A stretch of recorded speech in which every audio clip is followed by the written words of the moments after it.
Saya Johan Bramanto, mahasiswa Magister Manajemen Universitas Kristen Indonesia kegiatan 2020-2021.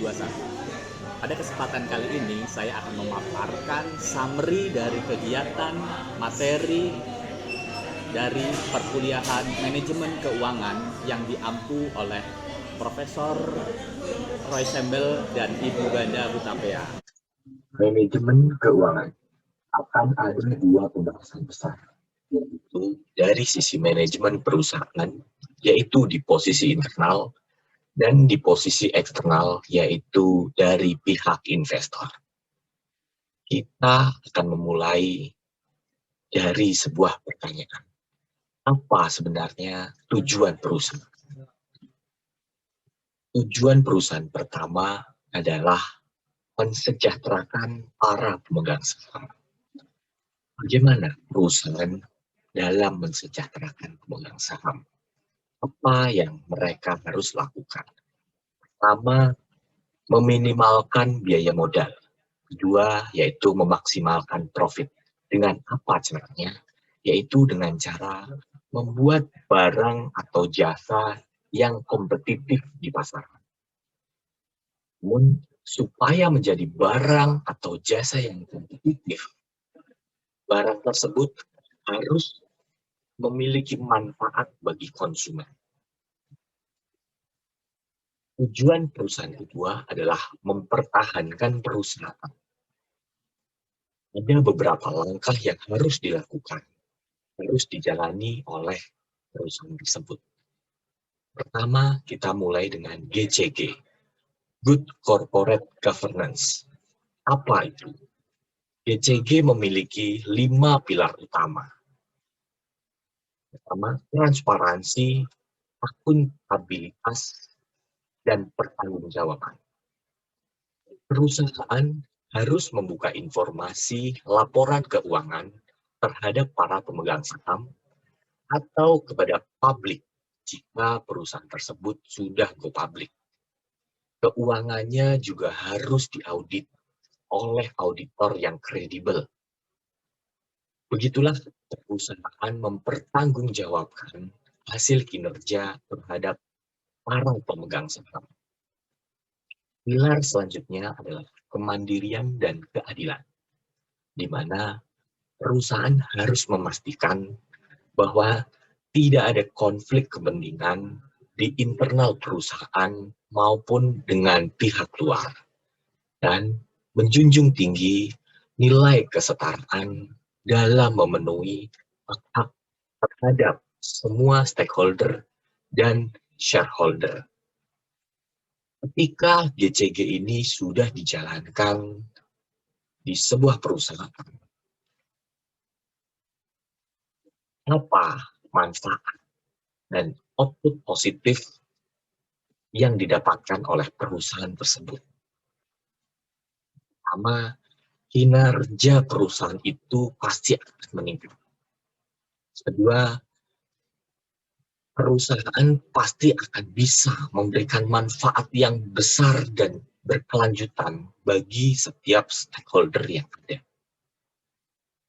Ketiga, perusahaan juga akan mendapatkan citra yang baik di mata publik. Mengatur cash flow. Satu-satunya cara adalah membuat laporan keuangan dengan benar dan sesuai kenyataan.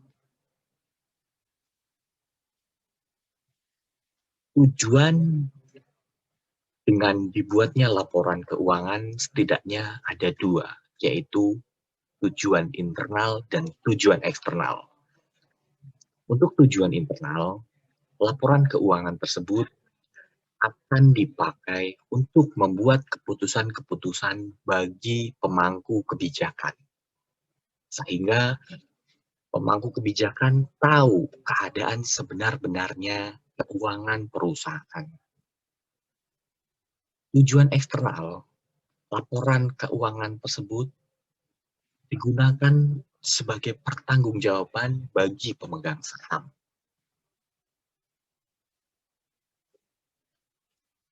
Jenis-jenis laporan keuangan. Ada 3 laporan keuangan. pertama neraca, kedua laba rugi, dan ketiga arus kas. Lalu, apa yang terjadi jika perusahaan membuat laporan keuangan dengan tidak jujur atau tidak sesuai kenyataan? Yang terjadi akan menghilangkan kepercayaan publik atau pemegang saham. Contohnya, kasus laporan keuangan Garuda Indonesia tahun 2018. Pihak perusahaan melaporkan perolehan pemasukan dari perjanjian kerjasama selama 15 tahun. Padahal belum ada arus kas yang masuk dari perjanjian kerjasama tersebut. Lalu, langkah selanjutnya yang dapat dilakukan perusahaan adalah perencanaan. Perusahaan harus memiliki planning terhadap modal yang ada, modal yang dimilikinya. Itulah yang dinamakan capital budgeting. Selain itu, perusahaan juga bisa merencanakan ekspansi bisnis jika hal itu sudah diperlukan. Kedua hal tersebut akan membutuhkan konsep time value of money dalam analisanya. Seperti ini contohnya.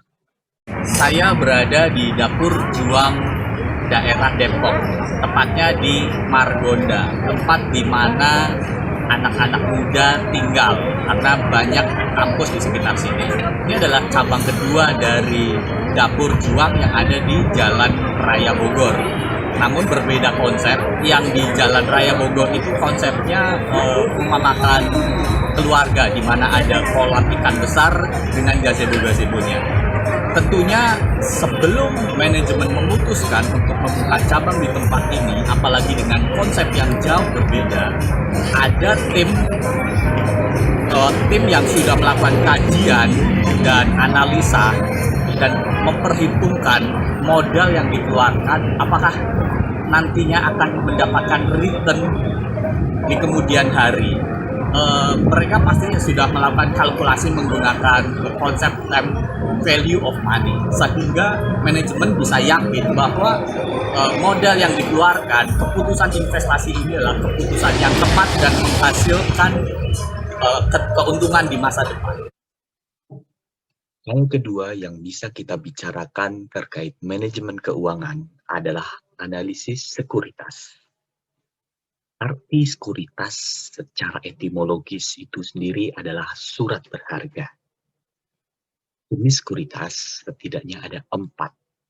Saham, obligasi, reksadana saham yang terdiri dari kumpulan saham-saham itu sendiri, dan pinjaman singkat. Untuk metode analisa, kita bagi menjadi 2. Yang pertama, ada analisa fundamental. Analisa kondisi ekonomi, analisa industri, dan analisa perusahaan. Analisa perusahaan yaitu menganalisa dari internal perusahaan. Ada EPS, earn per share, di mana laba bersih dibagi jumlah saham yang beredar, yang ada.